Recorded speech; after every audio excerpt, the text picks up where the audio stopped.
Voilà, donc, bonjour Emilien. Bonjour. Je suis super ravi je suis super ravi de te rencontrer aujourd'hui. Emilien Dulst, donc kiné, mais pas que. Aussi acupuncteur. Acupuncteur. Et comme je voyais dans le hall d'entrée, plein de diplômes un peu partout. Manifestement, les formations, c'est quelque chose que tu apprécies. J'aime bien étudier. Ça me dérange pas en tout cas. Ouais. Ça mais ça me dérange pas. Et c'est quoi? C'est cette envie d'en découvrir plus, ou évidemment de pouvoir soigner, de pouvoir aider par rapport à ses connaissances? Il y a deux choses. Il y a la curiosité, j'aime toujours bien découvrir des choses, et il y a la frustration de ne pas savoir obtenir ce que je veux. Ça a été par exemple une des premières choses pour lesquelles j'ai fait de l'acupuncture, c'est que je soigne des patients avec le cursus universitaire que j'avais appris, donc 18 séances, j'appliquais bien toutes les méthodes et ainsi de suite. Et au bout de 18 séances, je prends le cas par exemple d'une épicondyle, tendinite du coude. Au bout de 18 séances, le patient me dit bof, c'est pas gagné. Et puis je revoyais le patient 2 mois plus tard et je vais au tennis, je dis super. Il me dit j'ai fait 2 séances d'acupuncture. Je dis tu rigoles. Et donc c'est un peu le fait de ne pas savoir et surtout le fait d'être bloqué dans un traitement, j'aime pas, donc c'est pour ça que je m'ouvre sur d'autres choses pour essayer de jamais être bloqué en tout cas. D'accord. Tu as quel âge?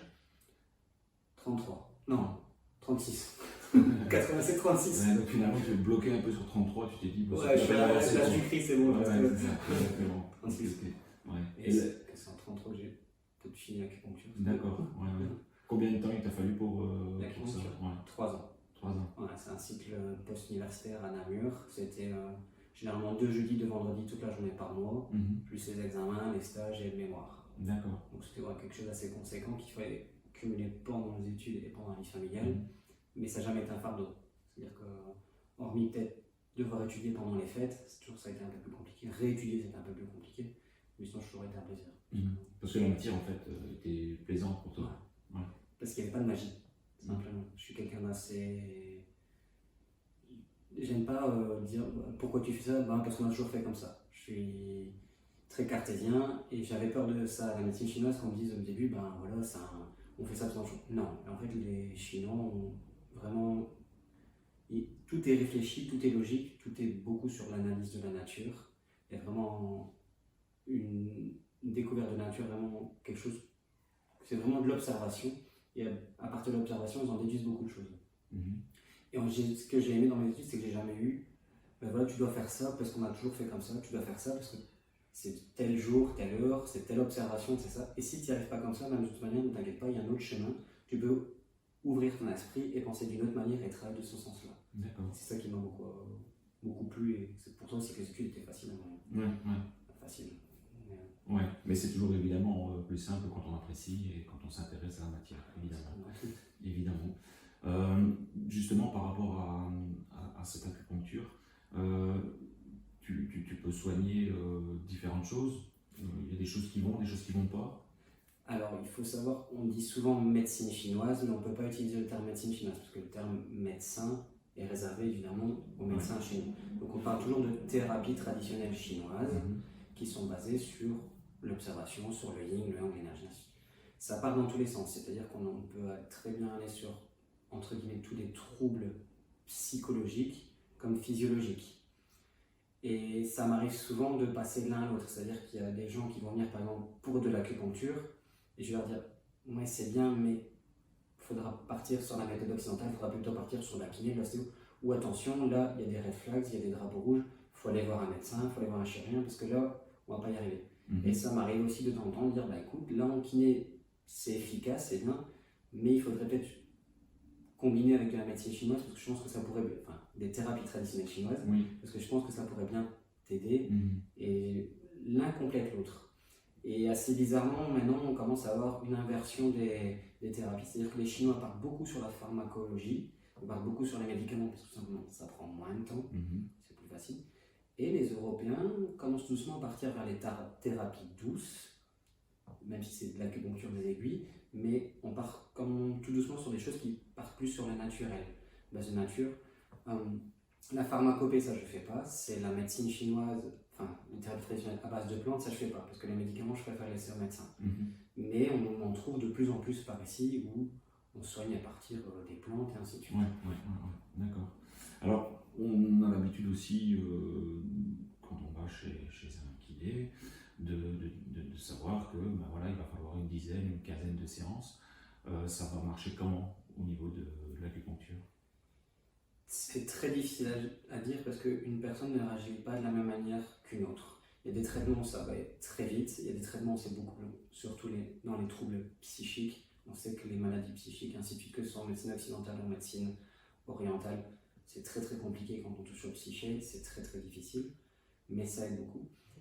Et alors, je voudrais quand même revenir sur ça, c'est que l'effet placebo ne fonctionne pas forcément en médecine chinoise, c'est-à-dire qu'il y a des gens qui attendent beaucoup de la médecine chinoise, qui attendent des miracles, et finalement quand on leur met des aiguilles, ça fonctionne mais pas bien, et inversement, il y a des gens qui n'y croient pas du tout, qui disent bah, je viens chez vous parce qu'on m'a dit de venir, ainsi de suite. Et chez ces gens-là, parfois, c'est là qu'on a les meilleurs résultats parce qu'ils n'en attendent rien et qui tout d'un coup, ils se retrouvent bien mieux et qui ne comprennent pas d'où ça vient. Donc il y a toujours aussi, que ce soit dans la médecine occidentale ou médecine, il y a toujours ce psyché qu'il faut toujours travailler aussi. Mais ouais, on va prendre un exemple, par exemple, un traitement pour arrêter de fumer, c'est 3 séances. D'accord. Une épicondylite, ça peut aller jusqu'à 5-6 séances. Quand c'est combiné avec la kiné, ça va parfois un peu plus vite. Mais quand c'est du psyché, j'ai des patients que je vois tous les mois depuis maintenant 2 ans, une fois par mois. Mais c'est pas de traitement au quotidien. Non. On sait aussi, tu parlais justement d'arrêter de fumer, que le comportement évidemment de la personne va avoir une influence importante quand même sur le résultat.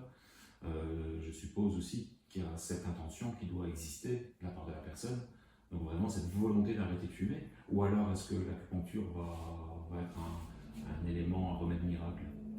Alors il faut bien comprendre que dans les aiguilles qu'on plante, il n'y a rien. Les aiguilles vont stimuler je peux... Ouais, tout va. Allez, là.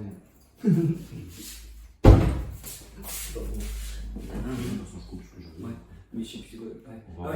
Suivant l'intention de la personne, dans tout il y a l'intention de guérir. Et dans les aiguilles, il n'y a absolument rien. C'est-à-dire qu'on entre en fait des objets contendants dans différents endroits du corps pour créer une réaction physiologique du corps en disant tiens, attention, il y a quelque chose qui ne va pas là, on va voir ce qui se passe. Et en fait, les aiguilles vont avoir comme objectif que le corps retourne à l'état normal, recrée une sensation normale. Et donc dans l'aiguille, il n'y a rien. En fait, les aiguilles vont juste permettre au corps de s'auto-guérir, de remettre le corps dans des bonnes dispositions pour guérir. Mais si quelqu'un vient avec des aiguilles pour arrêter de fumer et qui compte juste sur des aiguilles pour arrêter de fumer, c'est mort. C'est-à-dire qu'il y a toujours l'intention, c'est comme quand tu veux guérir, quand tu es pas bien, tu restes le matin dans ton lit, tu restes en pyjama, tu dis je vais pas bien, et puis le lendemain tout d'un coup tu te lèves, tu t'habilles, tu dis allez je prends ma douche, je vais manger, tu as déjà une physiologie différente. Oui. Quand t'es pas bien, pour aller encore entre guillemets plus facile, tu te mets comme ça et tu es dans un cercle vicieux. Donc si tu te remets comme ça directement, ça va aller mieux. Donc il y a toujours cette notion d'intention. On part sur de la physique quantique, on part sur du placebo, on part sur plein de choses. Les gens, c'est compliqué, il faut avoir cette attitude positive de toute manière. Il faut, quand tu vas chez quelqu'un, chez un thérapeute, il faut avoir l'envie de guérir. C'est pas la peine d'aller chez un thérapeute si tu n'as pas envie de guérir. Okay. Non, mais c'est vachement important parce que donc ça détermine bien que notre comportement finalement va être l'image des conneries, moi ici, je les ai reprendre un petit peu et mettre ça un plus correctement. Parce que ça, c'est vachement important en fait ce que tu nous dis là. Finalement, ça démontre bien que notre comportement va être le résultat, finalement, va être l'image de ce qu'on va vouloir donner vers l'endroit où on va vouloir aller. C'est toujours pas très clair, mais c'est pas grave. Mais attention, il y a malheureusement, la vie c'est aussi une loterie, il y a des choses pour lesquelles on peut avoir les meilleures intentions. Bien sûr. On ne sait pas lutter contre tout. Je prends, il y a des maladies, voilà, on en a sur très bien, mais par exemple, un truc à une échelle moins grande, on va prendre une pneumopathie, une pneumonie à mycoplasme, je ne vais jamais soigner ça avec des aiguilles, c'est un red flag, je sens que ça va pas bien, boum, j'envoie chez le médecin, il faut des antibiotiques.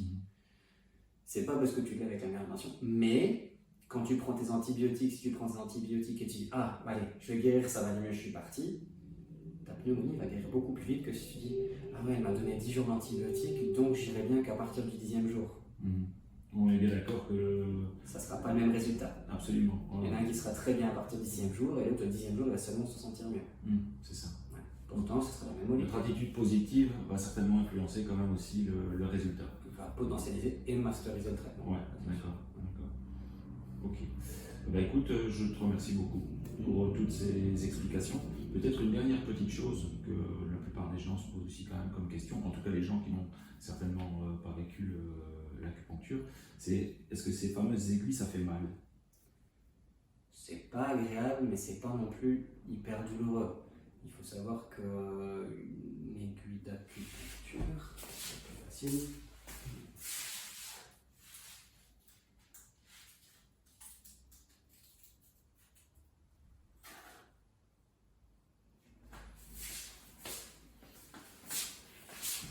Ça, c'est une aiguille d'acupuncture. Je suis pas sûr que vous la voyez d'où vous êtes. C'est pas très grand, c'est très fin. C'est vraiment très fin. Ouais. Et ça dépend de l'endroit où on pique. Il y a plein d'endroits du corps où ça ne fait absolument pas mal. Il y a des endroits du corps où quand on pique au bout des doigts, mais c'est dans des traitements très spécifiques, ça peut être plus douloureux. Mais une fois que c'est piqué, de toute manière, si ça fait trop mal et que la douleur reste, on la retire. Ça doit faire juste mal au moment où on la met. Ouais, c'est ça, cette petite sensation de piqûre et c'est tout. Et généralement, un traitement, c'est entre 5 et 10 aiguilles. Ça peut être très rare d'aller au-delà, mais généralement, on travaille toujours au minimum d'aiguilles. Parce que faire de trop, le mieux est l'ennemi du bien. Il vaut mieux bien cibler son traitement et avancer correctement, plutôt que mettre des aiguilles partout et dire ça va fonctionner. C'est ça. Et il faut se méfier parce que si on n'a pas une bonne formation d'acupuncture, on peut faire plus de dégâts que de bien. Si on oublie de le dire, il y a des choses qui ne doivent pas être faites en acupuncture. On est bien d'accord que c'est une profession qui est quand même réglementée et que tout le monde ne peut pas se lancer comme acupuncteur. Alors malheureusement, il y a très peu de domaines qui sont protégés en Belgique. Il y a très peu de domaines. L'acupuncture, comme l'ostéopathie, comme l'éthiopathie, comme plein de choses, n'est pas un domaine protégé. Donc si tu veux, Gaëtan, tu mets une pancarte chez toi, acupuncture. Donc toujours se renseigner chez qui vous allez, voir qu'est-ce qu'il a fait. Il y a 2 grandes écoles d'acupuncture en Wallonie qui sont le TTC, l'école de Namur, et l'école de Shanghai à Bruxelles. Ce sont les 2 écoles qui sont reconnues. D'accord, ok. Bah, en tout cas, un grand merci pour toutes ces explications.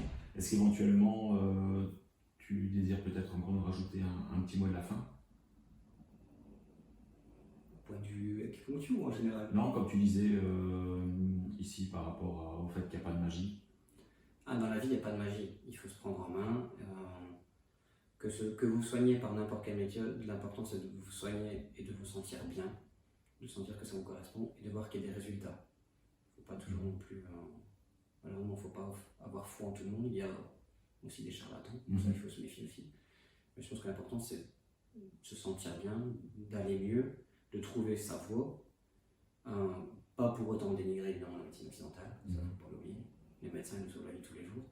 Ça, on a tendance aussi à oublier. On a tendance à toujours à taper du sucre sur les infirmières, sur les médecins, alors que finalement, dès qu'on est en malheur, on y va quand même. Bien sûr. Donc, mais si l'acupuncture vous tente, il n'y a pas de magie, tout est logique.